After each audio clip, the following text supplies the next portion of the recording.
Good evening, and welcome to another World of Warships video with Captain Darkwing Glacier.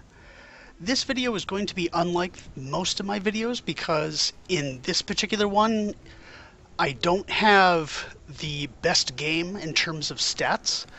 The purpose of this is not to show you an excellent game on my part where I kicked a lot of butt and I got a Kraken and so on, but rather it's to show you how you can influence a game without racking up a lot of stats and contribute to a win simply by being a leader. So let's just talk about the game so far. We are on the Two Brothers map. I am in my Tier 6 American Premium Battleship, the USS Arizona.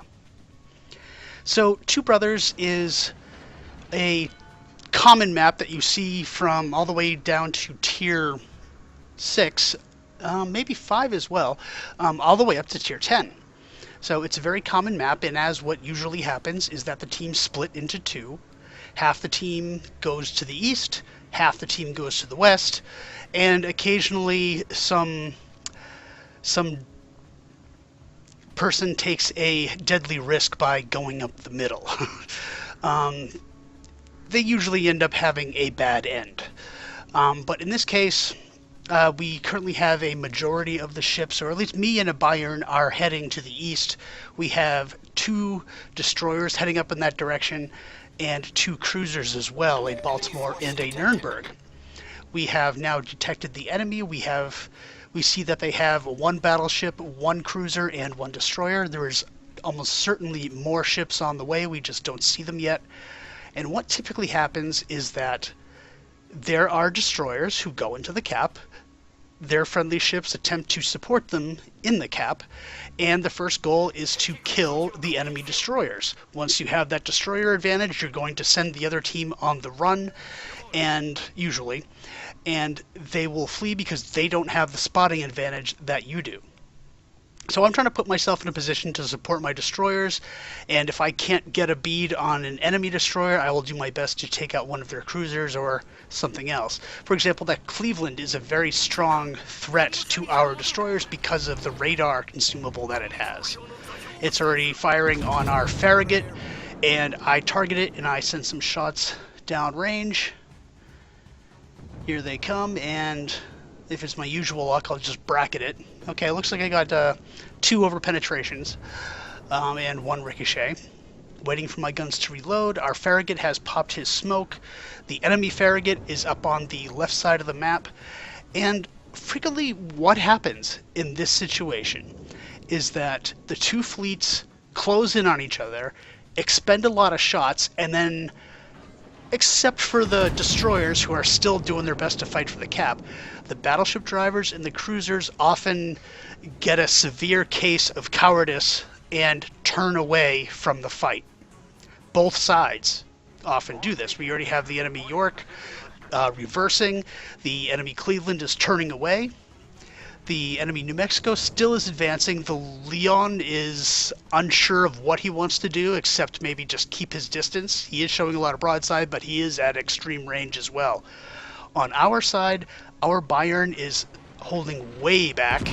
Our Nuremberg is turning away. Our Baltimore is turning away.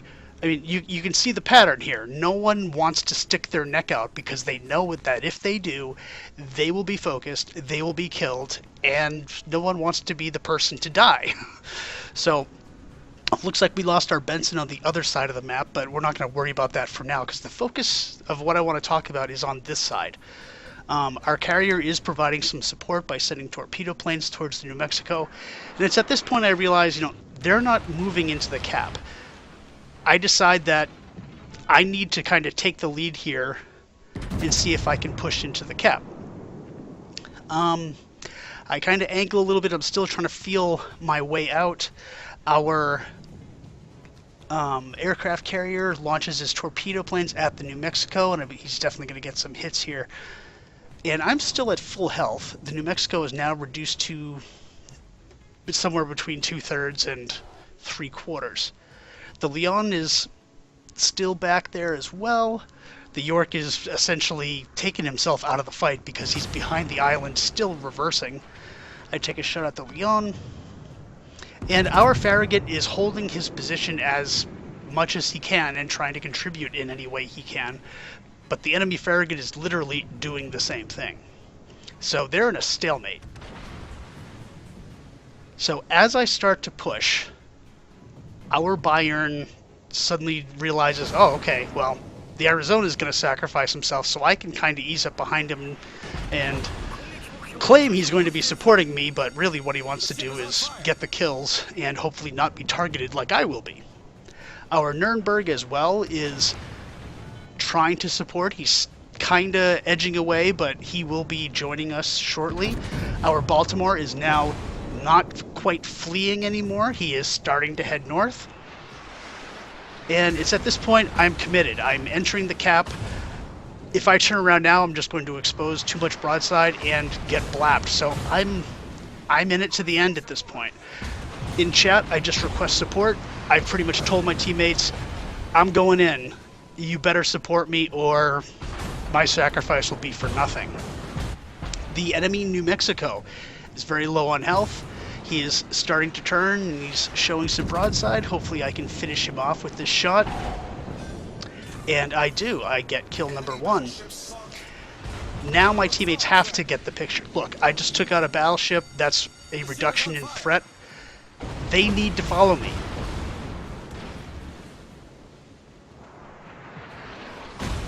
Of course, I'm still far more advanced than they are in terms of where I am on the map. The Cleveland is trying to set me on fire. I have 2 fires burning now. My damage control is almost a minute away from reloading, or it's still on cooldown, I should say. And but now if you look at the minimap, the Bayern, the Nuremberg, the Baltimore, they're all starting to head north. You know, finally, I am probably at least a minute ahead of them in terms of how far ahead I am, but I'm still doing some damage here. Their Cleveland is running away. Their York is not even on the map anymore. Their Leon, when he was last seen, he was running away. We have the advantage and we have to capitalize on it. The enemy Farragut is on my port side. He's undoubtedly going to be launching torpedoes at me. So I kick up my throttle again. And it's likely I'm going to take some torpedoes from this. My secondaries are shooting at him, but I'm also hoping that my teammates are going to take this guy out before he kills me. Yep, there we go. The Nuremberg finally makes his contribution and kills the Farragut. Surprisingly, I'm still alive. I have maybe 15 to 20% of my health left. There's the torpedoes from the Farragut. They all passed behind me, which is good, so I survived that. Now I can focus on the Cleveland, and he's really the only threat now because I'm mostly screened by the island from the enemy. The Leon is actually moving out of cover, so he may take another shot at me. Yeah, here it comes. Unfortunately, that sets 2 fires on me, so I kick off my damage control immediately. I'm waiting to get some more shots off on the Cleveland. He's showing lots of broadside. My gun turrets are moving slow, and I'm also turning to starboard, making it even harder. At this range, I should just citadel him into oblivion, but of course, our NG doesn't like me, and I end up bracketing the target instead. The ship is on fire.